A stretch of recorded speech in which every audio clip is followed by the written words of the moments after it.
ಬೇರೆ ಎಲ್ಲರ ಮನೆಯಲ್ಲೂ ಕರೆಂಟ್ ಇದೆ, ನಮ್ಮ ಮನೆಯಲ್ಲೇ ಕರೆಂಟ್ ಇಲ್ಲ. ಸುಮತಿ, ಸ್ವಿಚ್ ಆನ್ ಮಾಡಿದಾಗ ಬಲ್ಬ್ ಬರ್ನ್ ಆಗಿದ್ದು ಅಥವಾ ಸ್ವಿಚ್ಚಿಂದ ಹೊಗೆ ಬಂದಿದ್ದು ಆ ಥರದ್ದೇ ನನ್ನ ಮನೆಯಲ್ಲಿ ಆಯ್ತಾ? ಇಲ್ಲ ರೀ. ಏನಿದು, ಎಲ್ಲರ ಮನೆಯಲ್ಲೂ ಕರೆಂಟ್ ಇದೆ, ನಮ್ಮ ಮನೆಯಲ್ಲೇ ಇಲ್ಲ? ಆ ಕರ್ಮನೆ ಏನು ಅಂತ ನಮ್ಗಿನ್ನೂ ಗೊತ್ತಾಗ್ತಿಲ್ಲ. ಎಲೆಕ್ಟ್ರಿಷಿಯನ್ ಕರ್ಕೊಂಬರ್ತೀನಿ ಅಂತ ಹೋದ ಸೋಮು ಇನ್ನೂ ಬಂದಿಲ್ಲ.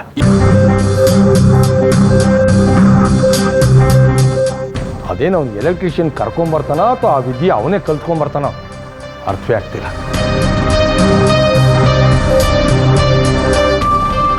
ಒಟ್ಟಿನಲ್ಲಿ ಎಣ್ಣೆ ಬಂದಾಗ ಕಣ್ಣು ಮುಚ್ಕೊಂಡ್ರು ಅಂತಾರಲ್ಲ, ಹಂಗಾಯ್ತು ನಮ್ಮ ಪರಿಸ್ಥಿತಿ.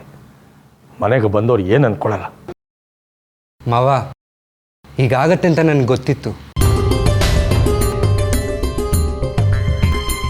ನಾನು ಮಯೂರಿಗೆ ಮುಂಚೆನೆ ಹೇಳಿದೆ ಕರೆಂಟ್ ವಿಷಯದಲ್ಲಿ ತಲೆ ಹಾಕಬೇಡ ಅಂತ.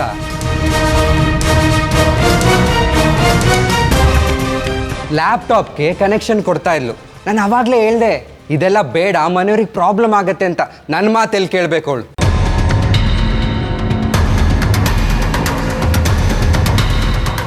ಕನೆಕ್ಷನಲ್ಲಿ ಏನು ಹೆಚ್ಚು ಕಡಿಮೆ ಆಗಿರ್ಬೇಕು ಮಾವ, ಅದಕ್ಕೆ ಕರೆಂಟ್ ಹೋಗಿರೋದು. ಇನ್ನೂ ಏನೇನು ಅನುಭವಿಸ್ಬೇಕೋ ಈ ಹುಡುಗಿಯಿಂದ ನಮ್ಮ ಮನೆಯಲ್ಲಿ ಗೊತ್ತಿಲ್ಲ.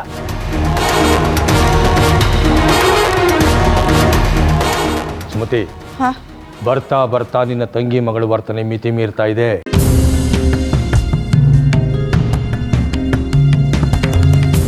ಅವಳೇನು ಈ ಮನೆಗೆ ಹೆಣ್ಣು ಹುಡುಗಿ ಆಗ ಬಂದಿದ್ದಾಳೋ ಅಥವಾ ಹೆಮ್ಮಾರಿ ಆಗ ಬಂದಿದ್ದಾಳೋ?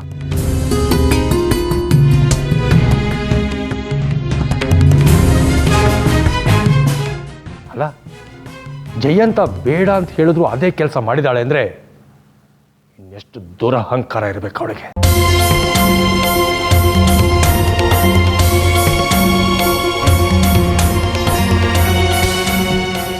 ಮಾಡ್ದಿರೋ ತಪ್ಪಿಗೆ ನಾನು ಬಯಸ್ಕೋಬೇಕಾ? ಮಯೂರಿ, ಅಪ್ಪ ಈಗಾಗಲೇ ಕೋಪದಲ್ಲಿದ್ದಾರೆ. ಈಗ ನೀನು ಮಾತಾಡಿ ಮತ್ತೆ ಅವ್ರಿಗೆ ಕೋಪ ಬರೆಸಬೇಡ. ಸುಮ್ಮನೆ ಬೈತಾರೆ. ಸುಮ್ಮನಿರು ಮಯೂರಿ, ಪ್ಲೀಸ್. ನೀನು ಸುಮ್ಮನಿರು.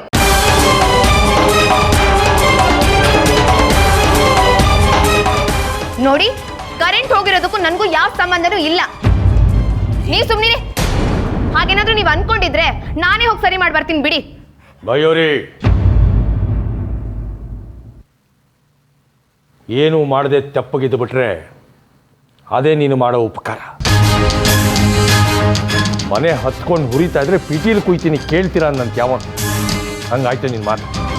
ಸುಮತಿ, ಅವಳಿಗೆ ತಪ್ಪಗಿರೋದು ಕೇಳು. ಮಯೂರಿ, ಮಾವ, ನೀವು ಟೆನ್ಷನ್ ಮಾಡ್ಕೋಬೇಡಿ.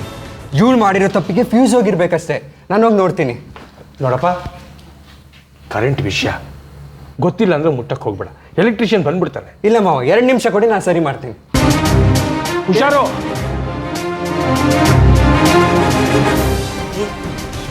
ಯಾರೋ ಬಂದವರು ಅಲ್ಲೇ ಇದ್ದಾರೆ. ನೀವು ಹೋಗಿ ಮಾತಾಡ್ಸ್ತಾ ಇರಿ, ನಾ ಬರ್ತೀನಿ.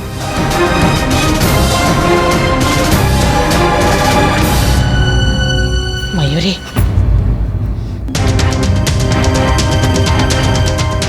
ಮೇಘ, ಹೋಗಮ್ಮ ಒಂಚೂರು ನೋಡವಳ.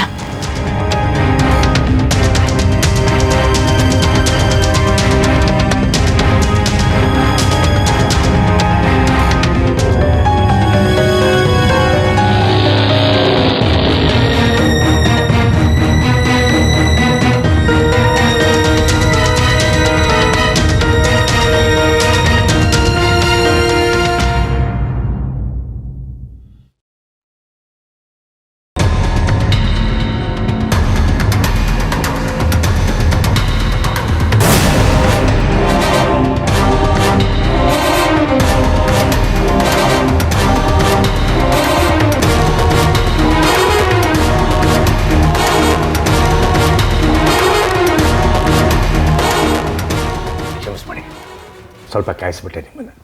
ಅದು ಕರೆಂಟು ವಿಚಾರಿಸ್ದೆ, ಇನ್ನೇನು ಬಂದ್ಬಿಡುತ್ತೆ ಅಂತ. ಸುಮತಿ, ವಿಶ್ವನಾಥ್ ಅವರೇ, ಹೀಗಂತಿದ್ದೀನಿ ಅಂತ ಬೇಜಾರು ಮಾಡ್ಕೋಬೇಡಿ. ಇವತ್ತು ಯಾಕೋ ನಾವು ಬಂದ ಸಮಯನೇ ಸರಿ ಇಲ್ಲ ಅಂತ ಕಾಣುತ್ತೆ. ನಾವು ಹೊರಡ್ತೀವಿ. ಇನ್ನೊಂದು ದಿವಸ ಖಂಡಿತ ನಿಮ್ಮನ್ನು ಭೇಟಿ ಆಗ್ತೀನಿ. ಚಿಚ್ಚೆ, ಹಾಗೆಲ್ಲ ಮಾತಾಡಬೇಡಿ. ಅಷ್ಟು ದೂರದಿಂದ ಬಂದಿದ್ದೀರಿ, ಏನು ಮಾತಾಡದೆ ಹೋಗ್ಬಿಟ್ರೆ ಹೇಗೆ? ನಾವೇ ಇನ್ನೊಂದಿನ ಬರ್ತೀವಿ ಅಂತ ಹೇಳ್ತಾ ಇದ್ದೀವಲ್ಲ. ಸರ್, ನಾಳೆ ಅನ್ನೋದು ಯಾವತ್ತಿದ್ರೂ ಹಾಳು. ನೋಡಿ, ನೀವು ಮನೆ ಒಳಗಡೆ ಕಾಲಿಡ್ತಾ ಇದ್ದ ಹಾಗೆ ಕರೆಂಟ್ ಹೋಯ್ತು, ಅದರಿಂದ ನಿಮ್ಮ ಮನಸ್ಸಿಗೆ ಕಿರಿಕಿರಿ ಆಗುತ್ತೆ. ನಾನೊಂದು ಮಾತು ಹೇಳ್ತೀನಿ, ಬೇಜಾರು ಮಾಡ್ಕೋಬೇಡಿ. ನನ್ನ ಜೊತೆ ವ್ಯವಹಾರ ಮಾಡೋದಕ್ಕೆ ಬಂದಿದ್ದೀರಿ. ದೇವರು ಖಂಡಿತವಾಗ್ಲೂ ಎಲ್ರಿಗೂ ಒಳ್ಳೇದು ಮಾಡ್ತಾನೆ. ನಮ್ಮ ಮನೆಯವರು ಸುಮತಿ ಅಂತ, ರಾಮಕೃಷ್ಣ, ನಾಗೇಶ್ ಅಂತ ಬೆಂಗಳೂರಿಂದ ಬಂದಿದ್ದಾರೆ. ನಿಮ್ಮ ಮಾತು ನಿಜ ಆಗುತ್ತೆ ಅನಿಸುತ್ತೆ. ನಿಮ್ಮ ಆಕೆ ಮಹಾಲಕ್ಷ್ಮಿ ಥರ ಬಂದರು, ಜೊತೆನಲ್ಲಿ ಲೈಟು ತಂದರು. ನಿಮಗೆ ಸ್ವಲ್ಪ ಗಂಟಲು ಸಮಸ್ಯೆ ಇದೆ, ಹಾಗಾಗಿ ಥಂಡಿ ಏನು ಕುಡಿತಾರೆ. ತಗೋ.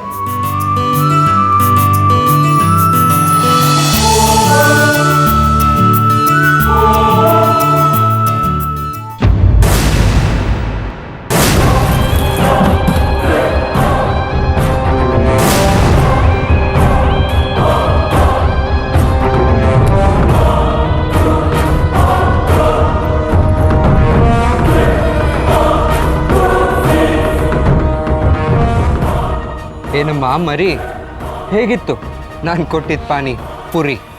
ಹೋಗಲು P P P ಹೋಗೆಲೆ MM. ಎಮ್ಮೆಮ್ಮ.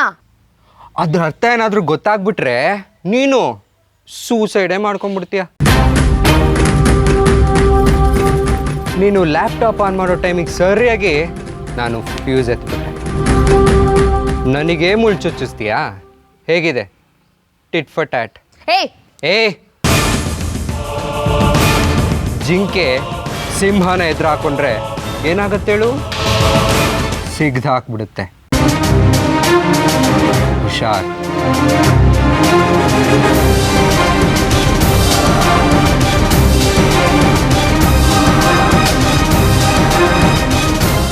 Vinu, ನಾನೇನು ತಪ್ಪು ಮಾಡಿಲ್ಲ. ನನ್ನ ತಪ್ಪು ಏನಿಲ್ಲ ಇದರಲ್ಲಿ. ಮಾಡಿರೋದೆಲ್ಲ ಅವನು, ಆದರೆ ಬೈಸ್ಕೊಂಡಿದ್ದು ಮಾತ್ರ ನಾನು. ನನಗೆ ಬರ್ತಾ ಇರೋ ಕೋಪಕ್ಕೆ ಅವನು ಫುಟ್ಬಾಲ್ ಓದ್ದಂಗೆ ಓದಿಬೇಕು ಅನ್ನಿಸ್ತಿದೆ ನನಗೆ. ನನಗವನು ನೋಡಿದ್ರೇ ಡಿಸ್ಗಸ್ಟ್ ಆಗುತ್ತೆ. ಆ ಈಡಿಯಟ್ ಪುಟ್ಟಂಗೆ ನಾನು ಪಾಠ ಕಲಿಸ್ದೆ ಬಿಡಲ್ಲ. ನೀನು ಯಾಕೆ ಅನ್ವಾಂಟೆಡಾಗಿ ಅವನು ಸ್ಕೋಪ್ ಕೊಡ್ತಾ ಇದೆಯಾ? ಸ್ಕೋಪ್ ಕೊಡೋ ಅಷ್ಟೆಲ್ಲ ದೊಡ್ಡ ಕೋತಿ ಏನಲ್ಲ ಅದು. ಆದರೆ ಅದನ್ನು ನೋಡಿದ್ರೆ ಸಖತ್ ಇರಿಟೇಟ್ ಆಗುತ್ತೆ ನನಗೆ. ಅಲ್ಲ, ನನ್ನ ಪಾಡಿಗೆ ನಾನು ಇರ್ತೀನಿ, ಆವಾಗಲೂ ಬಂದು ಸತಾಯಿಸ್ತಿರ್ತ. ಅಕ್ಕ, ಮಯೂರಿ ಅಕ್ಕನ ಕೋಪ ಬಂದಾಗೆಲ್ಲ ಎಷ್ಟೊಂದು ಸ್ಪೀಡಲ್ಲಿ ಮಾತಾಡ್ತಾಳಲ್ವಾ? ಅವಳ ಮುಖದಲ್ಲಿ ನಗುಗಿಂತ ಜಾಸ್ತಿ ಕೋಪನೇ ಇರುತ್ತೆ ಯಾವಾಗಲೂ, ಅಲ್ವಾ? ಅದೇನೋ ಗೊತ್ತಿಲ್ಲ ಚಿಂಟು, ಆದರೆ ಅವಳು ನಗ್ದಾಗ ತುಂಬ ಮುದ್ದಾಗಿ ಕಾಣ್ತಾಳೆ. ನಂಗಿಂತನಾ?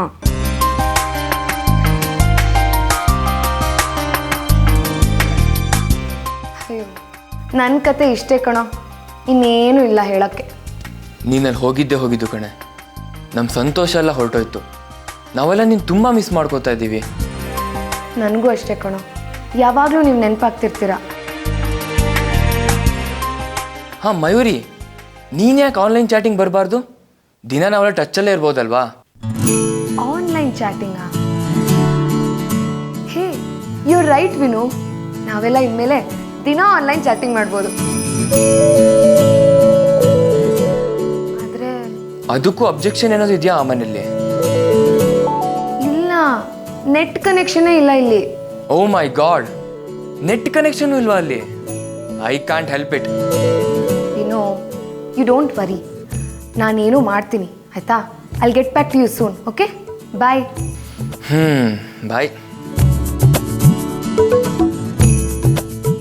ಯಾಕೆ ಹಾಗೆ ನೋಡ್ತಾ ಇದೆಯಾ? ಅಲ್ಲ, ನೀನೇನೋ ಚಾಟಿಂಗ್ ಬಗ್ಗೆ ಮಾತಾಡ್ತಿದ್ದೆ. ನೀನು ನಿನ್ನ ಫ್ರೆಂಡ್ಸ್ ಜೊತೆ ಆನ್ಲೈನ್ ಚಾಟಿಂಗ್ ಮಾಡ್ತೀಯಾ? ಇಲ್ಲ, ನನ್ನ ಹತ್ರ ಕಂಪ್ಯೂಟರು ಇಲ್ಲ, ಇಂಟರ್ನೆಟ್ ಕನೆಕ್ಷನ್ನು ಇಲ್ಲ. ಆದರೆ ಅದ್ರ ಬಗ್ಗೆ ತುಂಬ ಕೇಳಿದ್ದೀನಿ. ಅದ್ರಲ್ಲಿ ಮಾತಾಡಬಹುದಂತೆ. ಅಷ್ಟೇ ಅಲ್ಲ, ಅದ್ರಲ್ಲಿ ಹಾಡು ಕೇಳ್ಬೋದು, ಬೇಕಾಗಿರೋ ವಿಡಿಯೋನ ಡೌನ್ಲೋಡ್ ಮಾಡ್ಬೋದು, ಮೆಸೇಜ್ ಮಾಡ್ಬೋದು. ಸಖತ್ ಮಜಾ ಇರುತ್ತೆ. ಹೌದಾ? ಆದರೆ ಅದ್ರ ಬಗ್ಗೆ ಏನೇನೋ ಹೇಳ್ತಾರಲ್ಲ. ಏನು ಹೇಳ್ತಾರೆ? ಹುಡುಗಿರು ಆನ್ಲೈನ್ ಚಾಟಿಂಗ್ ಮಾಡಬಾರ್ದಂತೆ, ಅದು ಒಳ್ಳೇದಲ್ವಂತೆ. ಅಪ್ಪ, ಸದ್ಯ ನಾನು ಹುಡುಗಿ ಆಗ್ಬಿಟ್ಲಿಲ್ಲ, ನಾನು ಚಾಟಿಂಗ್ ಮಾಡ್ಬೋದಲ್ವಾ? ಹಾಗೆಲ್ಲ ಏನೂ ಇಲ್ಲ ಮೇಘ. ಆನ್ಲೈನ್ ಚಾಟಿಂಗ್ ಮಾಡಬಾರ್ದು ಹುಡುಗಿರು ಅನ್ನೋದು ತಪ್ಪು.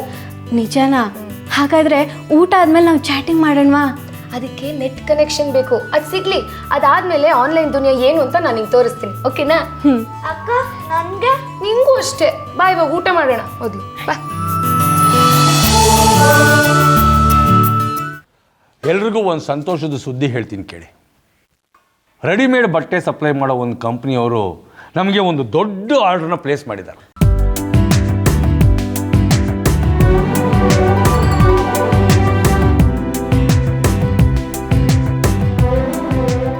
ಯಾರು ಬಾವ?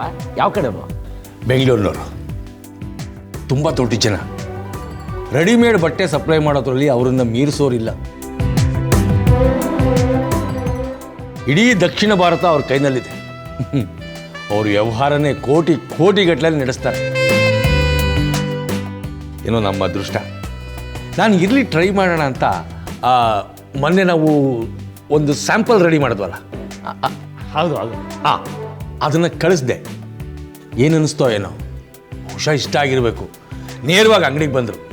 ಅಣ್ಣ, ಸಂಜೆ ಅಂಗಡಿಗೆ ಬಂದಿದ್ದು ಅವರೇನಾ? ಹೌದು ಸೋಮ. ಎಲ್ಲ ದೇವ್ರ ದಯೆ ಕಣೋ ವಿಶ್ವನಾಥ. ಕಷ್ಟಪಡೋರನ್ನ ದೇವ್ರು ಯಾವತ್ತೂ ಕೈ ಬಿಡೋದಿಲ್ಲ.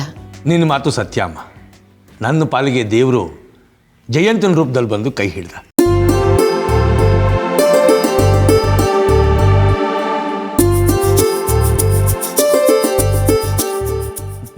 ಅವ್ರನ್ನ ಮನೆ ಕರ್ಕೊಂಬಂದೆ ಅಮ್ಮ. ಮನೆ ಒಳಗಡೆ ಕಾಲಿಡ್ತಾ ಇದ್ದ ಹಾಗೆ ಕರೆಂಟ್ ತುಂಬಾ ಬೇಜಾರು ಮಾಡ್ಕೊಂಡ್ರು. ಅದನ್ನು ಬಾಯ್ಬಿಟ್ಟು ಹೇಳಿದ್ರು ಕೂಡ.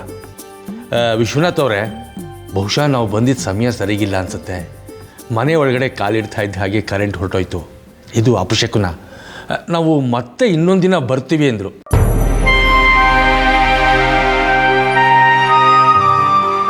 ನನಗೆ ಒಂದೇ ಟೆನ್ಷನ್. ಕೈಗೆ ಬಂದು ತುತ್ತು ಬಾಯಿಗೆ ಬರಲಿಲ್ವಲ್ಲ ಅಂತ ತುಂಬ ಚಡಪಡಿಸ್ಬಿಟ್ಟೆ.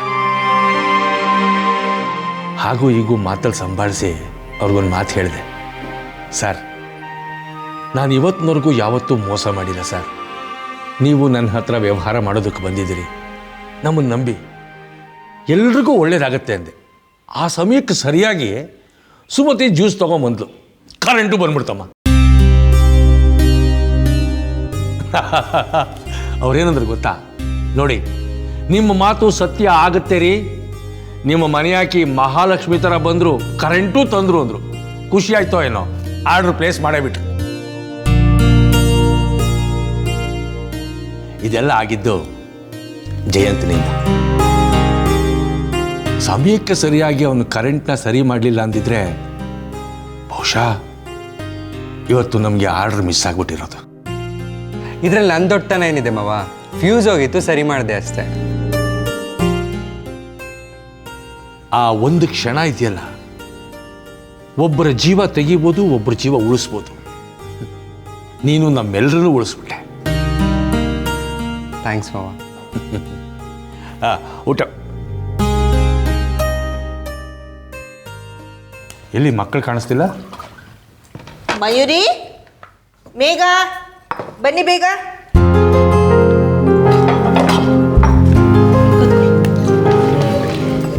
ಮಯೂರಿ ಕುತ್ಕೊಮ್ಮ.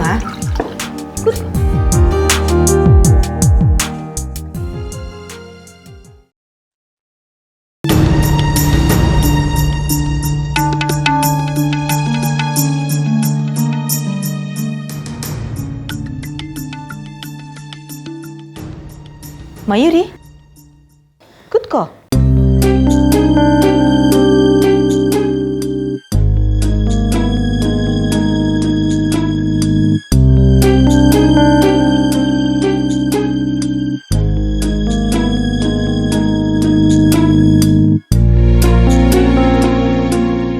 ಅಯ್ಯೋ ಸಾಕಮ್ಮ.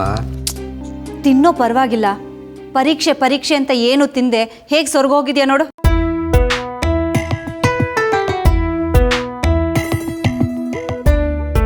ನಿಂಗೂ ತುಪ್ಪ ಹಾಕ್ಲಾ ಮಯೂರಿ? ಬೇಡ, ಥ್ಯಾಂಕ್ಸ್.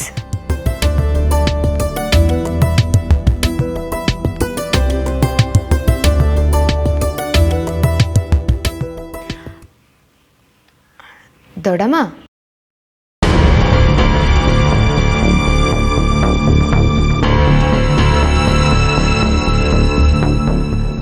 ನಾನು ನಿಮ್ಮ ಹತ್ರ ಮಾತಾಡಬೇಕಿತ್ತು. ಹೇಳಮ್ಮ. ನನ್ನ ಲ್ಯಾಪ್ಟಾಪ್ಗೆ ಇಂಟರ್ನೆಟ್ ಕನೆಕ್ಷನ್ ಬೇಕು.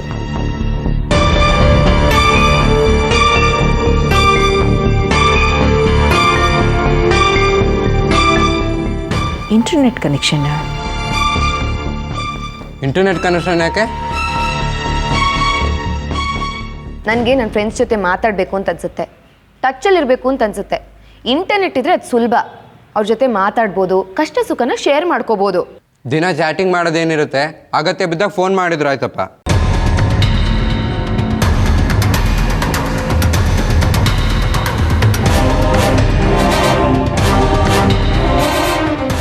ದೀಪಿ, ಪಾಪ ನಿನಗೆ ಇಂಟರ್ನೆಟ್ ಬಗ್ಗೆ ಗೊತ್ತಿಲ್ಲ ಅನ್ಸುತ್ತೆ. ನನ್ಗ ಮಯೂರಿ, ನೀನು ನನ್ನ ಮಗನ ಏನು ಅಂದ್ಕೊಂಡಿದ್ಯಾ? ಈಗಾಗಲೇ ಅವನು ಒಂದು ಕನೆಕ್ಷನ್ನ ಇಟ್ಕೊಂಡಿದ್ದಾನೆ. ಮೀನಾಕ್ಷಿ, ಕನೆಕ್ಷನ್ ಅಂದ್ಬೇಡ್ರಿ, ಜನ ತಪ್ಪು ತಿಳ್ಕೊಂಡ್ಬಿಡ್ತಾರೆ.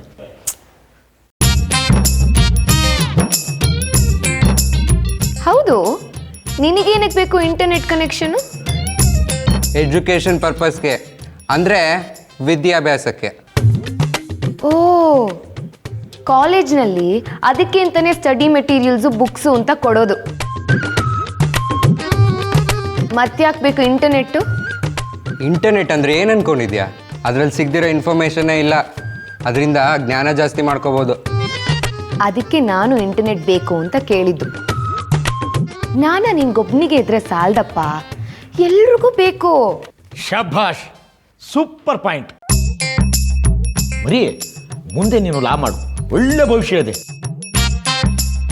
ಏನ್ರಿ ಮೀನಾಕ್ಷಿ? ಪುಟ್ಟಣ, ಸ್ವಲ್ಪ ಈ ಕಡೆ ಬಾ. ಹಾಕು.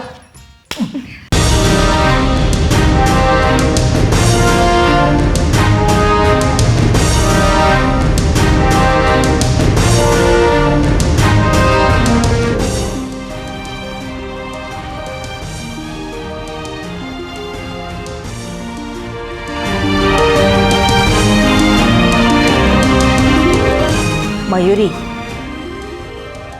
ನೀನೇನು ಯೋಚನೆ ಮಾಡಬೇಡ, ನಾನು ನಿನ್ನ ದೊಡ್ಡಪ್ಪನ ಹತ್ರ ಮಾತಾಡಿ ಏರ್ಪಾಡು ಮಾಡ್ತೀನಿ.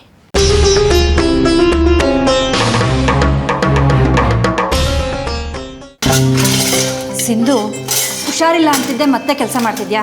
ಬಿಡು, ನಾ ಮಾಡ್ತೀನಿ. ಬೇಡ ಬಿಡಿ ಅದಕ್ಕೆ, ನಾನೀಗ ಸ್ವಲ್ಪ ಸುಧಾರಿಸ್ಕೊಂಡಿದ್ದೀನಿ. ಹನುಮಂತ ಹಗ್ಗ ಕಡಿತಿದ್ರೆ ಪೂಜಾರಿ ಶಾವ್ಗೆ ಕೇಳಿದ್ನಂತೆ. ಹಾಗಾಯ್ತು ನಮ್ಮ ಮನೆ ಕತೆ. ಯಾಕೆ, ಏನಾಯಿತು? ನಮ್ಮ ಖರ್ಚೆ ನಮ್ಮ ತಲೆ ಮೇಲೆ 1000 ಇದೆ. ಅಂಥದ್ರಲ್ಲಿ ಆ ಮಯೂರಿ ಇಂಟರ್ನೆಟ್ ಖರ್ಚನ್ನು ನಾವೇ ವಹಿಸ್ಕೋಬೇಕಂತೆ. ಹೌದಾ? ಇದು ಒಳ್ಳೆ ತಲೆನೋವು ಶುರು ಆಯ್ತಲ್ಲ ಅದಕ್ಕೆ. ಅವಳು ಅವಳ ಫ್ರೆಂಡ್ಸ್ ಜೊತೆಗೆ ಅಲ್ಲೇ ಹೊಡಿಯೋದಕ್ಕೆ ನಾವು ದುಡ್ಡು ಖರ್ಚು ಮಾಡಬೇಕಾ? ಸರಿ ಹೋಯ್ತು. ಸಿಂಧು, ಮಯೂರಿ ಖರ್ಚನ್ನ ನೀವು ಯಾರೂ ಕೊಡಬೇಕಾಗಿದ್ದಿಲ್ಲ, ಅದನ್ನು ನಾನು ನೋಡ್ಕೋತೀನಿ. ಅಯ್ಯೋ ಅದಕ್ಕೆ ನೀವು ನಮ್ಮ ಮಾತನ್ನು ತಪ್ಪಾಗಿ ಅರ್ಥ ಮಾಡ್ಕೋತಿದ್ದೀರಾ. ನಿಮ್ಮ ಉದ್ದೇಶ ಏನೇ ಇರಲಿ, ಅವಳ ಖರ್ಚಿಗೂ ಈ ಮನೆ ಖರ್ಚಿಗೂ ಸಂಬಂಧ ಇಲ್ಲ. ಅವಳ ಸಂಪೂರ್ಣ ಜವಾಬ್ದಾರಿ ನಂದು.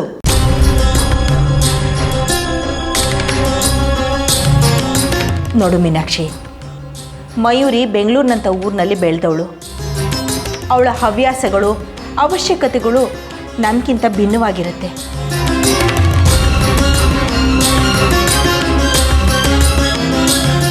ಅದು ಅಲ್ಲದೆ ಅವಳು ಎಲ್ಲರನ್ನ ಬಿಟ್ಟು ಬಂದವಳು. ಅವಳಿಗೆ ಸಂತೋಷ ಆದಾಗಲೋ ದುಃಖ ಆದಾಗಲೋ ಅದನ್ನು ಹಂಚ್ಕೊಳ್ಳೋಕ್ಕೆ ಅವಳಿಗೆ ಯಾರಾದರೂ ಫ್ರೆಂಡ್ಸ್ ಅಂತ ಬೇಕಲ್ವಾ? ಅಲ್ಲ ಅದಕ್ಕೆ, ಅವಳು ನಮ್ಮನೆ ಫ್ರೆಂಡ್ಸು ಅಂತ ಅನ್ಕೋಬಹುದಲ್ಲ. ಅಂಥ ವಾತಾವರಣ ಈ ಮನೇಲಿದೆಯಾ? ಅತ್ತಿಗೆ, ಹೊಂದ್ಕೊಂಡು ಹೋದರೆ ಎಲ್ಲರೂ ಫ್ರೆಂಡ್ಸೇ. ಹಾಂ, ಹೊಂದ್ಕೊಳ್ಳೋಕ್ಕೆ ಸ್ವಲ್ಪ ಸಮಯ ಬೇಕು. ಅಲ್ಲಿವರೆಗೆ ಅವಳ ಪಾಡಿಗೆ ಅವಳನ್ನ ಬಿಟ್ಬಿಡೋಣ, ಏನಂತೀರಾ? ಅಯ್ಯಯ್ಯೋ, ಮೋಟ್ರ್ ಆನ್ ಮಾಡಿ ಬಂದಿದ್ದೆ, ಮರ್ತೇ ಹೋಗ್ಬಿಟ್ಟಿದೆ. ಬಂದೇ ಇರಿ.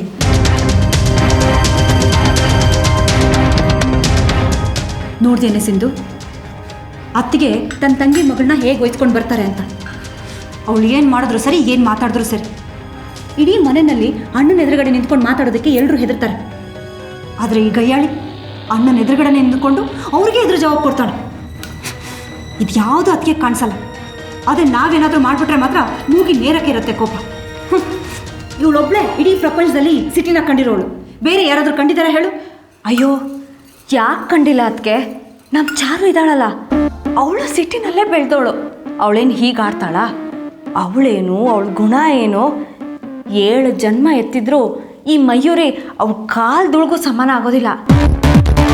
ನಾನು ಹೊಗಳ್ತಾ ಇದ್ದೀನಿ ಅಂತ ಅಲ್ಲ ಅದಕ್ಕೆ, ಅವಳೇ ಬರ್ತಾಳಲ್ಲ, ಅವಾಗ ನಿಮಗೆ ಗೊತ್ತಾಗುತ್ತೆ ಅವಳ ಬಗ್ಗೆ. ಸಿಂಧು, ಯಾವಾಗ ಬರ್ತಾಳವಳು? ಇನ್ನೊಂದು 2 ದಿವಸದಲ್ಲಿ ಬರ್ತೀನಿ ಅಂತ ಹೇಳಿದಾಳೆ.